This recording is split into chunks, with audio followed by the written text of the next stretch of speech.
नमस्कार दोस्तों, मैं मानवेंद्र रावत स्वागत व अभिनंदन करता हूं आप सभी का। और आज आपको जानकारी दूंगा कि दिनांक 23 व 24 तारीख को चंद्र ग्रह उच्च स्थिति में वृषभ राशि में गोचर करेंगे। अब इनके 2 दिन का जो प्रभाव है ये कैसा रहेगा। वैसे तो 2.25 दिन चंद्रमा एक राशि में रहते हैं, पर मूल रूप से 2 दिन ही इसका अधिक प्रभाव देखने को मिलेगा। अब चंद्रमा वृषभ राशि में उच्च होते हैं, शुक्र की राशि में उच्च होंगे और शुक्र पहले से ही उच्च चल रहा है। समझने वाली बात यह है कि शुक्र तो मीन राशि में उच्च है, चंद्रमा वृष राशि में। अब इसका हमारे जीवन में इन 2 दिनों में क्या प्रभाव पड़ सकता है राशियों के अनुसार, ये जानकारी आज की इस वीडियो में मैं आपको दूंगा। इसलिए मेरे साथ जुड़े रहिए, वीडियो को पूरा सुनिए, अंत तक सुनिए। बहुत कुछ सीखने को, बहुत कुछ समझने को प्राप्त होगा। सबसे पहली बात तो ये है कि अगर हम मेष राशि की बात करें तो मेष राशि मंगल की होती है और मंगल तो अभी अस्त हैं और धन के घर में चंद्रमा उच्च का होगा, यानी कि सेकंड हाउस में। अगर आप डिस्प्ले की कुंडली में देखेंगे कि जहां 2 नंबर लिखा है वहां चंद्रमा उच्च है और वो पैसे का घर है, तो उस घर में, और वो भी 4th हाउस का लॉर्ड होके, आपके मन का, आपके सुख साधन का, आपके प्रॉपर्टी वाहन का, जमीन जायदाद का, ये तमाम चीजें लेकर के ये उच्च के हो जाएंगे। तो ऐसी स्थिति में आपको एक टेम्परेरी रिलीफ मिलेगा। आपको ये 2 दिन तक विशेष रूप से घर परिवार के लोगों से सहयोग प्राप्त होगा और साथ में कुछ फाइनेंशियल गेन भी आपकी पत्रिका में बनेंगे। ये एक पॉजिटिव बात हुई। शनि की तीसरी दृष्टि जरूर रहेगी, पर उसका इतना बड़ा नेगेटिव इम्पैक्ट नहीं है। और अगर हम बात करें नेक्स्ट राशि, वो है वृषभ। वृषभ राशि के बारे में आपको डिटेल में बताऊं उससे पहले आपसे एक विशेष निवेदन करूंगा कि यदि आप मुझे पटना में, कोलकाता या मुंबई में मिलना चाहते हैं तो अपॉइंटमेंट लेकर के मिल सकते हैं। मैं अप्रैल मंथ में फर्स्ट 15 डेज में मेरी अवेलेबिलिटी इन शहरों में रहेगी और शेड्यूल आपके सामने डिस्प्ले में चल रहा है। दिए गए नंबरों पर आप संपर्क करें। हमारे यूट्यूब में अगर आप नए हैं, अभी तक आपने चैनल को सब्सक्राइब नहीं किया तो जरूर करें। बेल आइकन के बटन को भी दबाएं ताकि तुरंत सारी इंफॉर्मेशन आप तक पहुंच सके और आप भी आगे आने वाले समय को समझ पाएं। अब विषय आता है कि आखिर वृषभ राशि के लिए क्या रहेगा। तो खुद आपकी राशि में उच्च के हो जाएंगे और डिपार्टमेंट होगा 3rd हाउस। साहस पराक्रम को लेकर के उच्च होंगे, अच्छी बात है। आप में सौम्यता, सभ्यता, ये सब देखने को मिलेगी। आपका जो आचरण है, व्यवहार है, वो बहुत अच्छा होगा। आप जो है लोगों के प्रति आपका जो स्नेह है वो काफी अच्छा रहेगा, ऐसा आपकी कुंडली कहती है।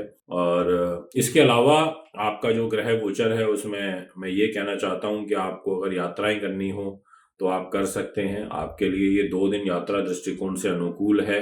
और साथ में जो आपका एक इम्पॉर्टेंट बात कि जो लोग सिंचाई विभाग में है, जल विभाग में है या वाटर प्लांट का है, उनके लिए विशेष रूप से अच्छा रहेगा। केमिकल्स का काम करते हैं, आप सबके लिए अच्छा रहेगा। अब बात करते हैं विषय को आगे बढ़ाते हुए मिथुन राशि की। देखिए, मिथुन राशि जो है वो बुध की होती है और जो चंद्रमा के पास डिपार्टमेंट है वो आपके फाइनेंस का है। वो आपका पैसा लेकर के उच्च होंगे आपके 12th हाउस में। और 12वां स्थान जो होता है वो व्यय स्थान होता है, खर्च का घर होता है। अगर 2nd हाउस का लॉर्ड 12th हाउस में चला जाए, वहां उच्च हो जाए, तो वो खर्चों की अधिकता बढ़ा देता है। घर परिवार के लोगों के ऊपर अधिक व्यय होता है और आपको अपने गुणों का अति व्यय करने से बचना चाहिए। आप दूसरों के बहकावे में आकर के इमोशनल भावुक होकर के अपना जो खर्च है वो अधिक करेंगे। इसलिए मैं आपसे कहना चाहूंगा कि मिथुन राशि वालों थोड़ा सा ध्यान रखें, अलर्ट रहें, योजनाबद्ध तरीके से कार्य करें। बात करूंगा कर्क राशि की। ये चंद्रमा की राशि होती है और इसके स्वामी, जैसा मैंने अभी आपको बताया। अब ये सबसे मेन बात है कि खुद आपकी राशि के लॉर्ड हैं और उच्च के हो जाएंगे आपके लिए प्रॉफिट के घर में, लाभ स्थान में। ये एक अच्छी बात है। ज्योतिष के नियम अनुसार यदि खुद आपकी राशि का स्वामी ही उच्च हो जाए, वो भी लाभ स्थान में उच्च हो जाए, तो ये बहुत अच्छे रिजल्ट देता है। ये आपके मान सम्मान को अच्छा करेगा। ये आपको बड़े भाई बहनों से सुख प्राप्त होगा, मांगलिक कार्यक्रमों का योग बनाएगा और साथ में ईश्वरीय अनुकंपा ऐसे में विशेष प्राप्त होती है।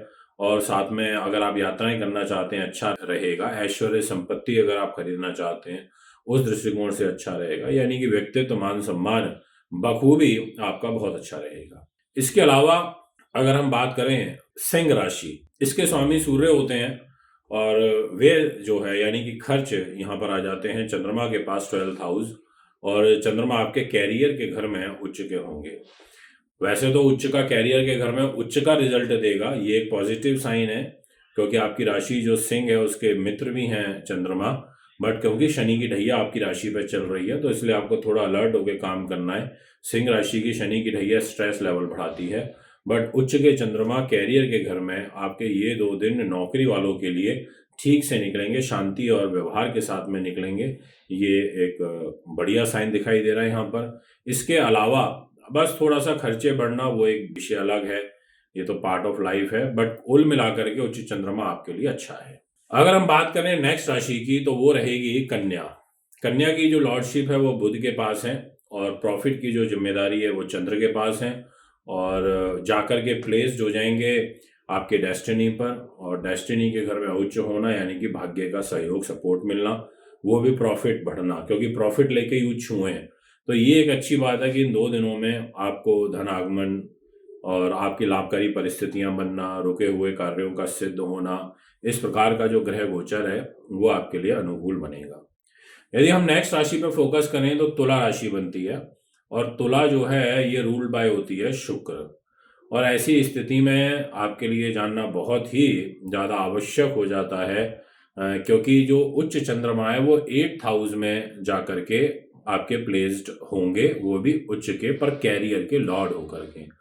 अब ऐसी स्थिति में आप रिसर्च बेस्ड काम करते हैं तो अच्छा है, परंतु आपका जो स्ट्रेस लेवल है, आपका जो स्वास्थ्य है वो भी नर्म रहेगा, वो उतना अनुकूल नहीं दिखाई देता, ऐसा आपकी कुंडली कहती है। इसलिए आपको ध्यान रखना चाहिए स्वास्थ्य दृष्टिकोण से विशेष रूप से, और कैरियर में हाई रिस्क नहीं लेना।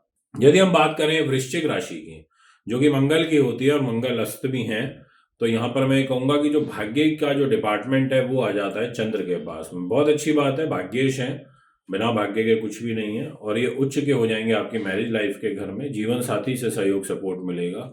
इसके अलावा आपको जो सपोर्ट मिलेगा वो आपके बिजनेस पार्टनर से मिलेगा। अगर आप कोई बिजनेस यात्राएं या कोई एग्रीमेंट साइन करना चाहते हैं, नवरात्रों का समय है, बहुत अच्छा है, आप कर सकते हैं, ये भी आपके लिए एक पॉजिटिव बात है। अब मैं आपसे बात करूंगा नेक्स्ट राशि धनु। धनु पर शनि की ढैया चल रही है तो थोड़ा केयरफुली काम करिएगा। और जो चंद्र ग्रह हैं वो डेफिनेटली उच्च के होंगे, परंतु उच्च कहाँ होंगे, वो होंगे आपके बीमारी के घर में और आयु के स्वामी होंगे। तो अष्टम का स्वामी अगर छठे भाव में चला जाए तो वो स्वास्थ्य को, आयु को, बीमारियों को, इन सभी चीज़ों को, विष को, ऐसी चीज़ों को फैलाता है। इसलिए आपको बचना है, अपरिचित लोगों से मित्रता करने से जल्दी नहीं करनी है, दूरी बना के रखें, दूसरे की लड़ाई झगड़े में बिल्कुल भी ना पड़े, ये मैं आपसे कहना चाहता हूँ। अब बात करते हैं मकर राशि की। मकर राशि शनि की होती है, और जो डिपार्टमेंट यहाँ पर आ जाता है वो भी एक बड़ा महत्वपूर्ण डिपार्टमेंट है। और सबसे बड़ी बात है कि 5th हाउस के अंदर आकर के चंद्रमा है वो उच्च होंगे, और चंद्रमा का इस घर में उच्च होना वो काफ़ी महत्वपूर्ण हो जाता है। दाम्पत्य जीवन का लॉर्ड हो गए तो आपको एजुकेशन में विशेष सपोर्ट सहयोग प्राप्त होगा, और विद्यार्थियों के लिए ये 2 दिन काफ़ी अच्छे रहेंगे। और इसके अलावा आपकी एग्जीक्यूशन पावर अच्छी होगी, और आपको अकस्मात कुछ धन लाभ के योग भी बनेंगे। यदि हम बात करें कुंभ राशि की तो मैं ये कहना चाहूँगा कि आपके लिए यहाँ पर चंद्रमा रोगेश हैं और आपके 4th हाउस पर उच्च के होंगे, तो बीमारी का प्रकोप तो बढ़ाएंगे, मदर की हेल्थ को डिस्टर्ब करेंगे। परंतु अगर आप कुछ नया लेना चाहते हैं, सुख साधन, प्रॉपर्टी, वाहन, जमीन, जायदाद, तो वो आप ले सकते हैं, वह ग्रह गति आपको सहयोग सपोर्ट कर रही है। और यदि बात करें हम नेक्स्ट राशि की मीन की, तो मैं ये कहना चाहूँगा कि चंद्र ग्रह आपके लिए विशेष रूप से 3rd हाउस में प्लेस्ड हो जाएंगे। विल पावर, साहस, परोपकार, दया भाव, मिलनसार स्वभाव, ये सारी की सारी जो नेचर हैं वो आप में देखने को मिलेंगे। ये एक विशेष रूप से मैं आपसे कहना चाहूँगा। 7.5 चल रही है तो थोड़ा स्वास्थ्य का ध्यान रखें। दोस्तों, ये है आपका ग्रह गोचर। यदि आप भी अपनी कुंडली बनवाना चाहते हैं, दिखाना चाहते हैं, पूजा पाठ या रत्न रुद्राक्ष लेना चाहते हैं, तो आप में संपर्क कर सकते हैं। नमस्कार, बहुत बहुत धन्यवाद।